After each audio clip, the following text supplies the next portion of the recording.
Assalamualaikum warahmatullahi wabarakatuh. Kami di sini akan melakukan tindakan pemeriksaan fisik pada anak. Yang pertama itu ada tujuannya itu menegakkan diagnosa, mengenali kelainan pada klien dan sebagai data dasar. Persiapan alat dan bahannya ada handscoon biasa ya, pen light, terus stetoskop, reflex hammer, hidung, otoskop, Lydia ditunjukin biar kelihatan. Ulang dari awal sambil diangkat. Handscoonnya biasa aja. Pen light ini guys. Pen light. Oh ini meteran. Soalnya adanya rusak.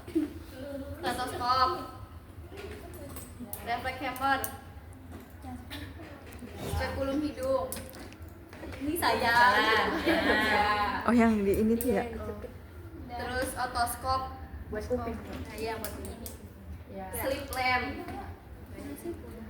Terus tombus patel, terus kasa, bengkok, buku catatan, pulpen, pengukur tinggi badan dan berat badan. Masuk ke prosedur tindakan, tahap persiapan. Justifikasi dan tes klien yaitu nama lengkap, tanggal lahir, nomor dan rekam medis. Assalamualaikum, gitu dulu. Ya. Assalamualaikum, perkenalkan saya Fatima Malia yang menjaga pada pagi hari ini. Sebelumnya apakah benar dengan Iren? Kalau identitas pasien itu jangan itu, tanya aja ke pasien Namanya siapa? Sudah sesuai ya. Sudah sesuai dengan. Ade namanya siapa, Dek? Oh gitu. Oh ya. Oh, Iren. Umurnya berapa? Ada niar 5 tahun. Ada niar. Kalau identifikasi pasien itu jangan kita yang nyebutkan nama, tanya. Kan minimal 3 ya identifikasi pasien itu ya? Iya. Apa aja? Nama, tanggal lahir, alamat. rekam medis. Ya, minimal 3. Terus Selanjutnya itu siapkan alat dan bahan. udah disiapin. Lalu lakukan cuci tangan 6 langkah. tadi info kontennya gimana? Belum selesai. Apa? Oh Iya, mau lupa. ngapain? Di sini saya akan melakukan pemeriksaan fisik dari kepala hingga kaki. Tujuannya itu untuk menegakkan diagnosa, mengenali apakah ada kelainan pada adik, sama untuk sebagai data dasar rekam medis. Apakah adik bersedia? Ya nggak mau sih kalau Bayu mah ya. Lebih 6 menit, 15 menit. Ya udah, iya. Sebelumnya apakah ada yang ditanyakan? Tidak ada, jaga Faiz. Tutup tirai. Siapa alat dan bahan yang diperlukan, terus lakukan cuci tangan. Selanjutnya yaitu tahap kerja. Yang pertama itu ada pemeriksaan kepala. Posisi klien duduk, kepala tegak lurus, lepas jika ada rambut palsu. Duduk. Bulu matanya tuh hanya lepas. Gimana? Tanyakan pada klien apakah rambut sudah rontok, ada perubahan warna, penggunaan shampoo atau sedang kemoterapi. Adik rambutnya sering rontok apa enggak? Iya. Sering rontok. Kalau sedang kemoterapi enggak, Dek? Ada kemoterapi enggak, Dek? Atau ke orang tuanya Oh. ada riwayat gagal kemoterapi. Oh iya, pura-pura nanya ke ibunya, ada kata ibunya. Terus yang ketiga, amati penyebaran, ketebalan, tekstur dan lubrikasi. Rambutnya tipis, Lebat. terus bersih ya, tidak ada kutu, tidak ada lesi juga, Kan rontok ya? Ada hematoma tidak tidak? ada hematoma, terus Alopecia tadi tuh botak tuh namanya. oh iya, alopecia dia ada kebotakan karena rontok ya itu. Bukan. Oh bukan. Kira kalau alopecia sih emang dia kayak Emang kayak pitak tuh. Bulat gitu ya. Iya, ada. Namanya alopecia, tidak ada alopecia. Selanjutnya perhatikan ukuran, bentuk dan posisi kepala terhadap tubuh. Kepalanya simetris. Ada ukurannya normal. Ukurannya normal. Lalu perhatikan adanya lesi, luka, erupsi dan pustula pada kulit kepala dan folikel rambut, kutu rambut. Tidak ada lesi, luka, terus Bersih dari kutu. bersih dari kutu. Ya. Nanti rambutnya tebal, bersih, tidak ada kutu, tidak ada ketombe, tidak ada alopecia, tidak ada kerontokan yang berlebihan gitu. Terus warna rambutnya hitam, tidak mudah patah gitu aja. Terus tidak ada hematoma, lesi gitu. Terus ya terus. Kalau normal gitu sih Bu. Iya, kalau Rambutnya normal jangan gitu. normal. Jangan bilang normal ya. Jadi tidak ada lesi, tidak ada hematom, simetris, tidak misalnya kalau anak 5 tahun mah ya nggak, pokoknya fontanel itu hanya sampai 2 tahun lah. Kesini mah nggak akan kelihatan fontanelnya. Lanjut. Biasanya Selanjutnya normal lakukan ya. palpasi dengan menggunakan sarung tangan, sisihkan rambut untuk melihat karakteristik kulit kepala. Udah. Itu pura-pura aja. Ya pakai aja sarung tangannya kan. Oh nggak ada. Ya lanjut. Lalu lakukan pemeriksaan wajah dengan inspeksi. Apakah ada sebab? Nah berarti harus melihat, kalau nggak ini aja kesana, kamunya di pasiennya duduk ya. Ya. Malu. Bel. Ya nanti berhadapan ya ini. Biar nggak membelakangi penonton, nggak apa-apa dari samping. Terus gimana? Lihat apa itu? Yang dilihat apa? Sembab, kesimetrisan, lesi, pudem, tumor, perubahan warna wajah dan ekspresinya. Tidak sembab, muka simetris. Disuruh apa? Biar saya suruh Senyum. Ada coba senyum deh. Biasa. Ya, dia senyum deh. Nah, Coba baru- deh senyum deh. Oh ya, wajah simetris. Wajahnya simetris. Tidak sembab. Tidak sembab. Tidak ada udem oksipital. Tidak ada udem oksipitas. Terus Ekspresinya tidak klinis. Ekspresi tidak merilis. Oh, Atau ekspresinya tenang, rileks. tenang. Terus apa lagi ya? Lanjut ke pemeriksaan mata. Inspeksi Pendek. pada bagian mata. Dari mulai sklera itu tadinya ada warna iris Dua refleks. tangan, pakai langsung aja 2 tangan dilihat konjungtiva. Konjungtivanya ditarik. Itu lotot ya. Ya, konjungtivanya yang atasnya juga. Awas bulu matanya copot. Dilihat. Bulu matanya copot. Tidak apa? Tidak ada Ya, konjungtiva warnanya berarti tidak ada misto, warnanya kemerahan. Tidak ada iterik. Terus Simetris, simetris. tidak ada Ya, terus gimana caranya? Suruh lihat. Harusnya Oh, ini ya. Nih, gini. Coba lihat tangan. Ya, lihat ya. Ini mau. Lihat ya misalnya. Sorry, ini Lin. depan. Nah, nanti bilang ya kalau nggak kelihatan. Kelihatan. Lihat. Oh, sini apanya ke aja. depan ya ya. Oh, iya apanya ke depan. Iya. Jadi kalau lawan pandang tuh matanya disuruh lihat ke hidung kita. Jadi kitanya sambil lihat, matanya dia jangan sampai bergerak. Oh, iya, iya. Ya, mata lihat ke hidung saya ya. Nah, ini bilang kalau udah nggak kelihatan. Kelihatan Masih, oke, ke sini. masih Oh, cuma di sini. ya Di sini. masih Oke, bagus. Terus di center. berarti nggak usah ngikutin apa ya Apalagi tuh aja. Nah, melihat refleks pupil di senternya dari samping ya. Lihat ke saya. Nah, ketika dia kelihatan. Walah. apa Bu itu Dari samping. Untuk melihat refleks pupil, ya kalau dia kena cahaya dia akan mengecil. Ya. Nah, jadi gimana? Jadi kitanya si lampunya di depannya, tapi lampunya dari samping, gitu. Jadi jangan disorot gitu. Ya. Gimana sih? Ini, baru ada lupa. Nah, nanti kita lihat. Yo, tuh. Dia nanti akan mengecil kalau yang normal. Ya. Nah, itu sekalian dilihat ada kekeruhan lensa tidak, lalu ada apa namanya? Subkonjungtiva hemoragik atau tidak. Ya, perdarahan perdarahan di sklera itu. Ke palpasi bagian mata. Nistagmus, strabismus ya jangan lupa. Nistagmus sih sekalian sebenarnya. Jadi ketika lihat matanya ke depan, tuh itu kan akan kelihatan. Kalau harusnya kalau nistagmus, walaupun dia disuruh dilihat satu titik, dia akan bergoyang. Itu namanya nistagmus. Kalau strabismus pasti kelihatan dia nggak simetris kiri kanan ya.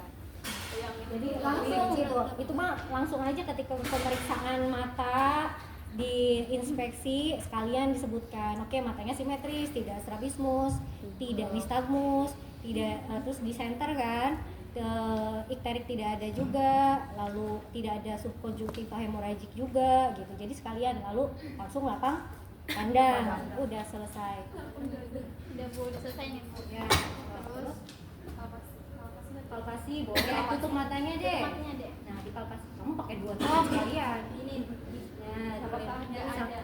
sakit sampai ke bawah, sampai ke bawah. Nggak ada ya. nyeri ya. Nah, lalu dilihat ada pitosis atau tidak. Coba buka matanya. Coba buka matanya. Nah, kelihatan kalau pitosis dia akan kendur kayak kendur gitu. Satunya kayak mata tidur, mata lelah. Jadi tidak ada pitosis gitu. Pitosis. Terus Lanjut ke pemeriksaan mulut, inspeksi mulut. pakai ini tau? Nggak usah Bu. Nah, pura-pura aja. Pura-pura. Yuk, coba di Mulutnya deh. senyum, suruh senyum. Simulasi dulu deh. Ya, terus buka mulutnya. Dipegang senternya jangan ditaruh. Senter mah pegang aja. Ya, pegang senternya tuh jangan. Jangan lotot kamunya. Nah, Tidak ada apa yang tiba-tiba. lidahnya keluar deh, bilang tuh kita akan kelihatan tuh si ovular dan tonsil. Tonsil ada 4 ya derajat. T0 itu kalau sudah dioperasi beneran kayak anak kecil. T1 tuh normal. Kalau T1 berarti. Iya, sebentar. Ya. Sumbing. Tonsil tuh sumbing. Bukan, T apa nanti saya bisa. Nah, sebentar. Sudah ada. Sudah bisa.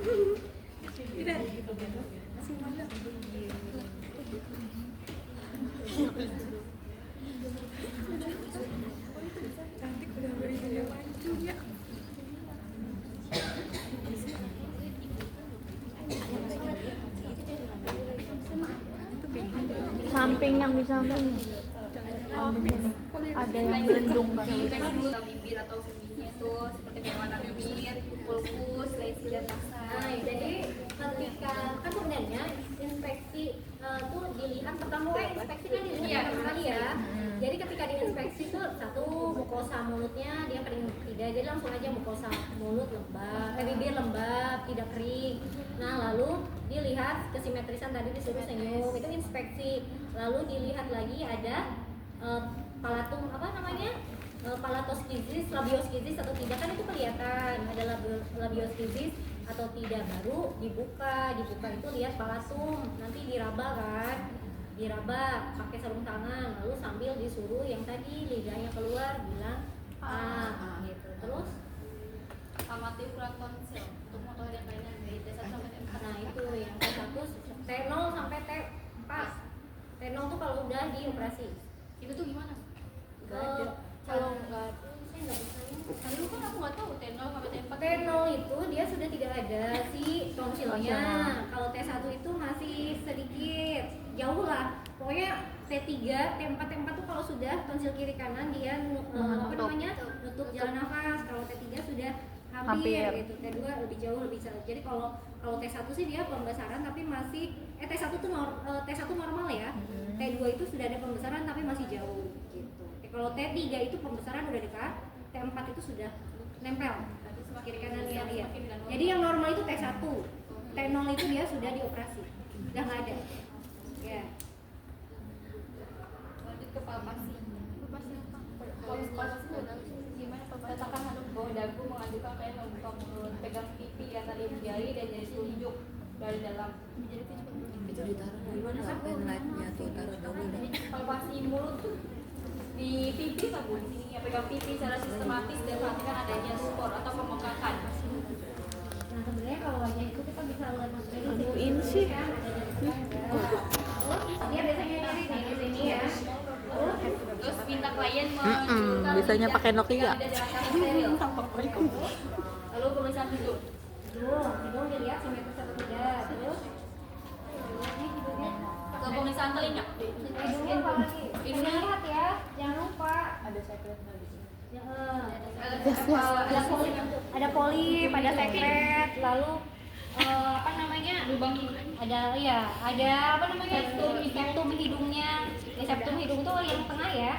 Iya. Jadi kan ada juga yang Nggak ada. septumnya, terus dilihat ada atresia kloaka tidak. Jadi kalau atresia kloaka itu nanti dia kayak ya tertutup, jadi buntu kalau atresia kloaka.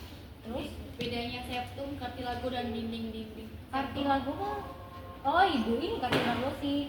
Tulang lunak tah. Kalau septum Kalau septum yang tengah. tengah. Kalau dinding-dindingnya berarti agak ini ya. Hmm. Berarti pakai penlet ya. Iya, dilihat aja itu sih.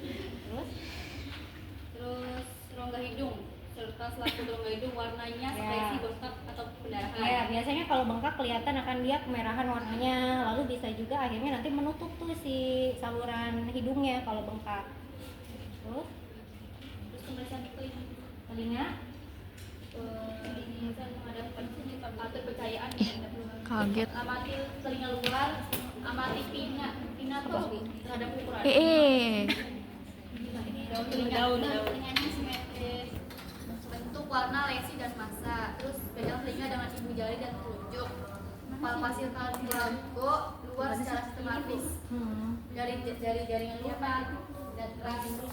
Terus catat kalau ada yang nyeri. Dia sama aja sih nggak Iya. beda. Jadi sebenarnya telinga cuma tinggal dipegang. Nah, lalu dilihat, ditekan daerah telinga ada nyeri eksternal nggak, di luar telinga ditarik sedikit, lalu dilihat ada sekresi dari dalam telinga tidak, dilihat kan ada pembengkakan, ada merahan, lalu misalnya ada sekresi tidak, kondisi gendang telinga kan kalau yang normal utuh ya dia. Nah, kalau yang pecah kan dia udah robek gitu kelihatan. Terus ini yang perbandingkan dengan telinga satunya, jadi barangkali telinga satunya itu juga ada nyeri juga tuh. Terus otoskop yang telah menyala dalam lubang telinga barangkali ada. Jadi Iya. intinya kalau kan kita mulai dari palpasi ya kita lihat inspeksi dulu lah bentuk telinga simetris tidak. Nah lalu ke di palpasi ada nyeri atau tidak.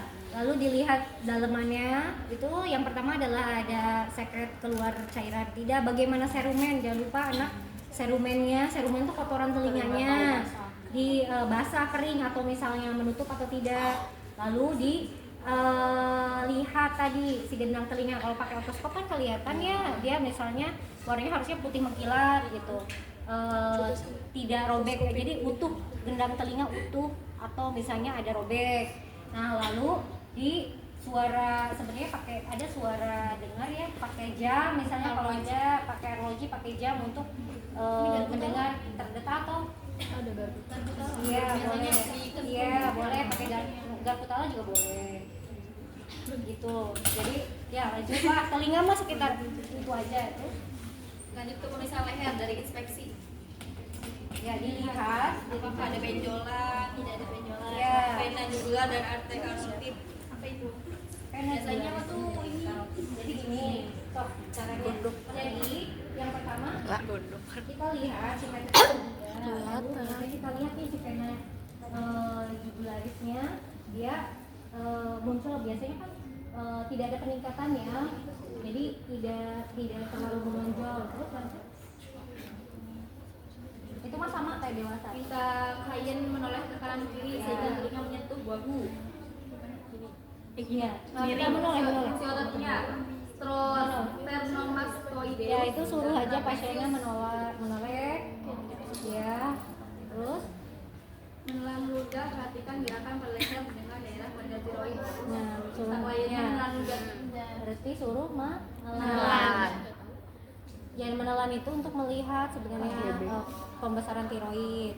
Itu kan untuk inspeksinya. Terus untuk Lalu lanjut pemeriksaan pindah ke belakang. Minta klien menunjukkan kepala sedikit. kamu ke belakang. Ini palpasi dengan 3 jari masing-masing nodus limfa dengan urutannya. Yang pertama nodus oksipital pada dasar trakea. Gimana Bu? Ini gambarnya ya. Di gambar di belakang. Iya ini udah. Ini gini. Saya nggak kelihatan dong, nggak bisa. Kelihatan ya. Yang nanti saya bagiin ya gambarnya. Nah, kalau yang nih oksipital itu di belakang leher. Pakai tiga Pakai 3 jari. Nah, 3 jarinya ini. Nah, kan kalau kita ngeraba begini nih. Nah, pakai 3 jari, ngerti? Jadi kalau kita ngeraba kan gini, pakai 3. Iya. Nah, ini dari sini terus ke sini. Kemana aja? Coba. 3 jari dari orbital pada dasar trakea. Ya, terus di belakang, di sini di belakang, leher, dekat leher, terus. Yang kedua tuh nodus auricle posterior di atas mastoideus. Ya, apa? Yang poster? Yang kedua yang posterior di Oh atas. iya, di sini. Posterior di atas mastoideus. Iya, ini dekat belakang telinga. Dekat belakang telinga. Terus Terus yang ketiganya itu nodus preauricular tepat di bagian telinga, di depan di telinga. depan telinga di sini. Depan telinga. Tapi rabanya dari belakang. Gitu. Jadi kita di depan ini belakang telinga. Ya. Ya. Di belakang telinga. Terus Yang keempat itu ada nodus tonsiliar pada sudut mandibula. mandibula di sini. Dekat mandibula di sini. Mandibula di sini ya. Nah, jadi di sini, Mandibula. di bawah mandibula, dekat mandibula sini. Mandibula. Terus Nodus submaxillaris dan submental pada garis tengah di belakang ujung mandibula. ujung mandibula sini depan nanti ke sini. Mandibula. Jadi kalau pemeriksaan nodul limfa itu kalian raba aja dari belakang sampai ke depan. Itu yang kita cari biasanya kalau terinfeksi tuberkulosis itu nanti dia kadang berderet seperti kelerengnya itu karena dari iya kayak kelereng kecil-kecil dia gitu. Jadi dari belakang nih dari unduk di bawah sampai ke mandibula di depan. Ya, pakai 3 jari dari belakang. Nanti geli nggak ya? Bandingkan kedua sisi leher, apakah ada ukuran, bentuk, gerakan, dan rasa nyeri yang timbul. Sekalian selain nodul langsung ke ini untuk tiroidnya Oh, ya. tiroid. Itu tiroid juga dari belakang. Kalau tiroid adanya di kiri kanan. Dengan 2 jari dari tangan kanan kiri di bawah. Nah, jadi ke depan di sisinya kiri kanan. Nah, itu diraba lalu pasiennya disuruh menenang deh. Nah, akan kalau ada pembesaran tiroid dia akan berasa. Entah salah satu membesar gitu teraba. Ya, gitu ya. Ini ada pembesaran nggak? Oh, tidak ada. Terus Pemeriksaan pindah ke depan agak ke samping layar. Letakkan jari tengah pada bagian bawah trakea. ke depan. Ke depan agak ke samping. Letakkan jari tengah pada bagian bawah trakea. Jari tengah. Geli nggak ya nanti ya sama diperparah? Di mana butuh masih di kepala jelas. Ini bukan bukan? Enggak ada. Bukan. Hangat ya. Nggak geli ya? Selanjutnya itu pemeriksaan dada. Kalau di sini perubahan. Tiduran lagi. Kalau perubahan di Yang pertama inspeksi paru-paru. Lihat dulu ya. Secara keseluruhan perhatikan RR, bentuk dan ukuran dada, deviasi, retraksi, interklasi dan tulisan intinya ya, Bu. Ya, Jadi kita ini inspeksi, lihat aja kan dia kan napas disuruh kalau anak sebaiknya dibuka bajunya ya. Bukan deh, bukan deh. Nah, lalu lihat simetris tidak. Lalu dilihat ada tarikan dinding dada atau retraksi dada tidak. Nah, retraksi dada itu nanti saya kirimin ininya. Jadi ada intracosta, ada substernal, ada subcosta gitu. Jadi nanti dilihat biasanya kalau retraksi dada itu biasanya ada intracosta, subcosta gitu.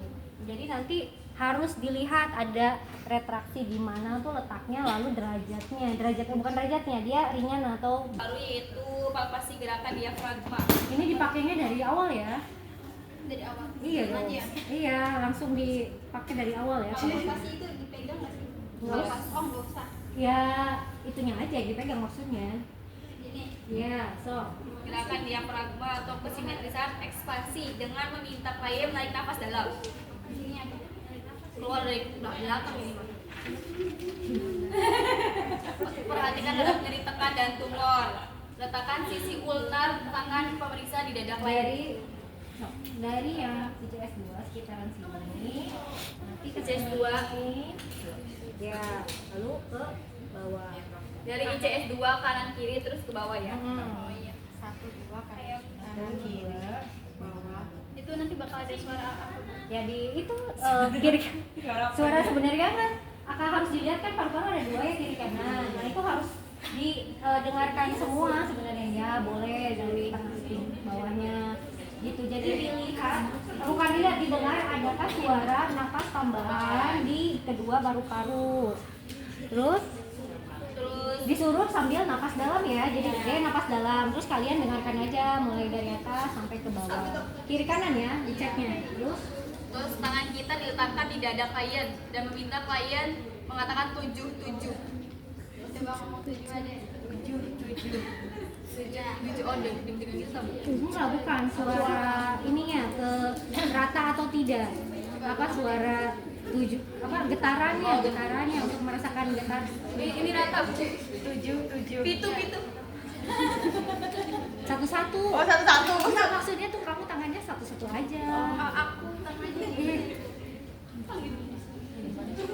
Oh, 2 gitu. Akan sama gitu getarannya. 7. Oh iya. Nas, kamu Nas. Nas. Kalau beda ya kemungkinan satu atau ada massa atau ada cairan kalau beda. lanjut ke perkusi paru-paru ya. Kliennya duduk.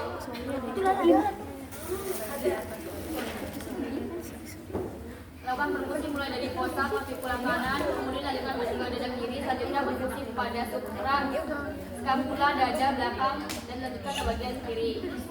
Gimana Bu? Ini tahu Bu? Ya. Sakit nggak Bu? Enggak. Sakit nggak Bu?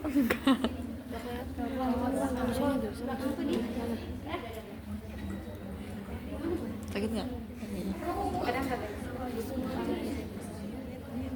Ini tujuannya untuk bandingkan suara yang dihasilkan oleh perkusi dari dada kanan dan dada kiri. Lanjut ke auskultasi paru-paru. Pasiennya tetap duduk dan pegang stetoskop pada dinding dada mulai dari depan di atas clavicular kiri dan teruskan ke sisi dinding yang saja di atas. Ini untuk sama sih untuk kanan.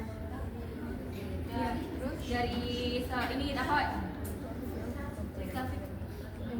Intrakosta 2 kan kiri terus ke bawah. Lanjut ke jantung. Ini emang kayak dewasa gitu ya Bu, soalnya di sini banyak banget Bu kata-kata aja Iya, sama aja kayak dewasa ya. Ini kan kata-katanya jelimet banget. Iya, banyak banget kata.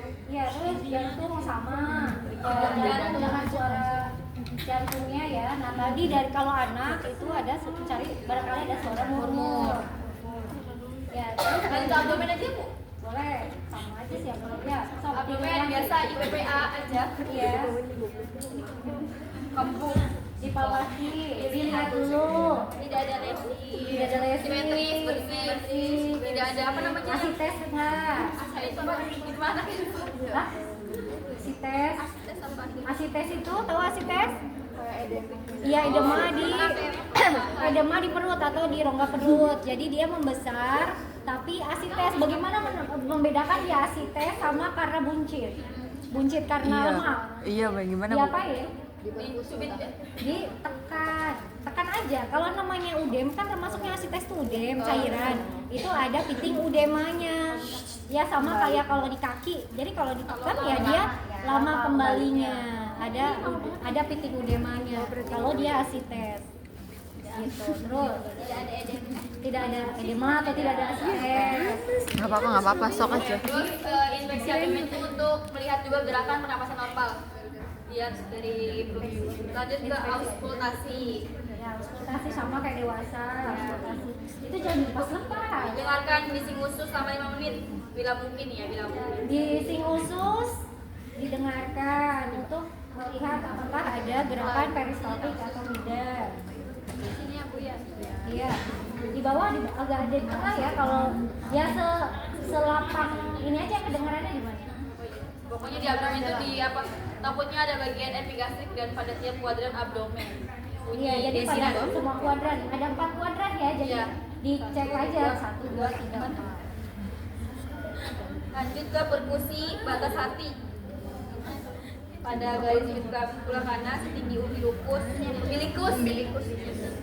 Bergeser perlahan ke atas sama pi, terjadi perubahan suara dan sempadan. Dulu jadi Iya, betul. apalagi yang masih aman. Kalau hepar adanya di kanan atas ya. Oh berarti ya. Agak di atas. Ya, sama kayak dewasa kalau hepar mah di Matiin aja sih. Itunya matiin ya. Pusing ya? Iya, harusnya yang kedua tuh baru mahasiswa biar kayak biasanya. Iya. tarik nafas panjang atau tarik nafas panjang. Terus lalu ya. Kalau sama kayak dewasa. Untuk mengetahui batas atas, terus kemudian perhatikan perubahan bunyi dari resonans di otak. Ukur jarak antara batas atas dan bawah. Kan di palpasi. Kan kalau hepar kan berapa dat ya, jadi akan ada perubahan, akan ada perubahan suara dari apa di tempatnya ke pekam. Perkusi lambung, lanjut ke perkusi lambung. Lakukan perkusi pada tulang iga bagian bawah dan bagian epigastrum kiri. Deskripsikan bunyi yang didapatkan. Bunyi yang didapatkan di lambung. Bukan di tengah enggak ada. Nyeri aja tanpa adanya di Dapatkan bunyi yang didapatkan. Oh, jadi tidak ada suara, paling kayak suara Suara apa? makan. Ya lanjut, kita lihat. Terus perkusi ginjal. Perkusi ginjal kan sambil duduk ya. Ya, Ginjal di belakang. Belakang. Oh iya, ketuk aja ketuk. Sebelah kiri ya? Yes. kanan kiri punya Oh iya. langsung tuh kita lihat Di belakang berarti di sini.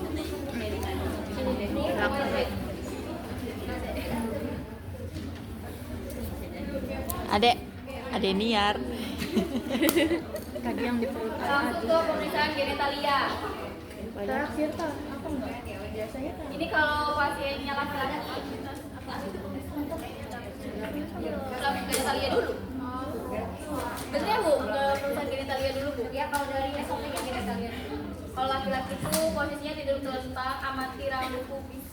Ini tak. Ya berarti dibuka. Iya, dibuka dong kalau genitalia. Pura-puranya ya. Ya, Amati rambut. pemeriksaan genitalia tinggal disebutkan aja sesuai yang diminta. Misalnya sudah ada atau belum ada rambut pubisnya, lalu Penyebarannya. kalau vagina dilihat bagaimana posisinya, uretra. Kalau perempuan kan ada 3 lubang, anus dan vagina. Lihat ada keluaran dari vagina atau tidak. Jadi lihat ada perdarahan tidak, sekret gitu. Lalu lihat ya labia mayora gitu, di kondisi labia mayora minoranya, keluarannya, apalagi udah ya. Perempuan mah Biasa aja kayak apa tuh ada udem, kadang udem di labia mayora, lalu ada nyeri tidak, terus udah paling sekitar itu segitu aja. Kalau laki-laki, Kalau ya itu dilihat. laki-laki. Oh itu laki-laki. Ya, tadi kalau perempuan tuh posisi kaya litotomi dan selimuti bagian yang sudah diperiksa. Ya berarti litotomi, lalu diselimuti, lalu Buka labia mayor dengan menggunakan sarung tangan, amati bagian labia mayora, labia minora, klitoris dan meatus uretra Klitoris. perkembangan. Klitoris. tadi yang saya sebutkan tuh yang perempuan ya, perempuan itu klitoris, labia mayora, minora, lalu kelihatan. Vulkus, Terus pengeluaran pembengkakan dan kalau lain-lain. laki-laki tadi laki-laki.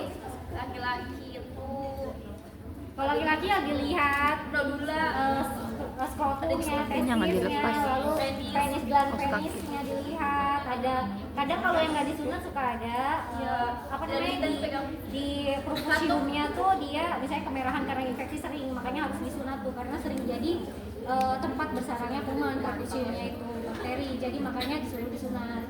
Nah jadi tapi kadang harus dilihat juga kalau yang belum disunat sering juga terjadi kayak gitu ya. Jadi infeksi di gland penisnya, di perfusiumnya. Kalau perempuan itu inspeksi juga area anus terhadap perdarahan, hemoroid, benjolan atau pembengkakan pada perineum. Nah untuk ini hemoroid ya biasanya di mana? Nyamping ya? Bukan hemoroid, hernia. Oh iya. Ada di hernia. Kalau hemoroid mah menyamping. Nah misalnya suruh menyamping kelahiran. Rebahan enak ini. Ada benjolan yang keluar atau Tidak. Nah, Kalau hernia kadang kita lihat palpasi ada kadang di selangkangan, di kiri kanan, atau pada laki-laki sering di skrotum yang membesar. Jadi skrotum di skrotum, jadi ada hernia skrotum. Jadi si skrotumnya bisa salah satunya membesar, itu salah satu aja. Bisa salah satu, bisa dua-duanya. Tapi artinya dia membesar dan nyeri biasanya. Jadi dilihat ada hernia frontalis kalau di skrotum. Kalau di hernia yang di ini namanya hernia inguinalis. Iya benar, harus coba praktek di session. Terus palpasi terhadap adanya nyeri tekan di area anus. Terus palpasi refleks anal eksterna dengan menggores kulit sekitar anus dengan benda agak runcing. Nah jadi kalau kita ini sekitar anus, refleksnya dia akan kerucut kan? Dia kerucut kerut atau saat digores atau maka refleks positif. Itu sphincter ania berarti bagus kalau dia ada refleks. Nanti anak Banyak semuanya. nih yang nggak ada ya, contohnya yang LSL itu. Belum. Ya. Ada LSL itu Berarti kalau nggak dia ada. sudah sering disodomi, kan ada juga anak yang sering disodomi. Nah kadang itu si refleks analnya, si sphincter aninya tuh udah. Sodomi sih apa ya? Jadi refleks analnya nggak ada. Selanjutnya pemeriksaan ekstremitas, mengkaji postur klien, mengkaji cara berjalan pergerakan klien. Nah kalau ekstremitas kita lihat aja, coba di panjang ininya kita lihat jarinya, lalu kekuatan otot ya, kekuatan otot gimana caranya? Ya coba kekuatan otot. Ini bukan terawih. Ini yang ini Ya kayak gitu. ini. Otman Bisa angkat tangan. Enggak, kalau itu lebih ke untuk latihan ROM. Kalau ini kekuatan ototnya tinggal minta diangkat aja tangan. Iya. Mas ya. Coba ini ya, tahan ya. Nah, kita kasih apa? Dorongan. Sekarang angkat kayak gini. Angkat tangannya. Dua-duanya angkat. Ya kan satu-satu nih, misalnya yang kanan dulu turun semua. Sekarang angkat lagi. Lurus satu aja, yang kanan. Yang kanan aja. Sekarang tahan dorongan saya. Nah, ini berapa nih? Ini berapa aromnya? Kekuatan ototnya kanan, tangan kanan. 5 per 10. Kalau 4, dia hanya bisa menahan dorongan yang ringan dan sedang. Jadi kalau yang kuat banget dia nggak akan bisa tahan. Gitu. Itu yang 4. Kalau yang 3, dia hanya bisa menahan gaya gravitasi. Jadi kalau misalnya ya dia bisa gitu tanpa dorongan dia bisa kayak gini.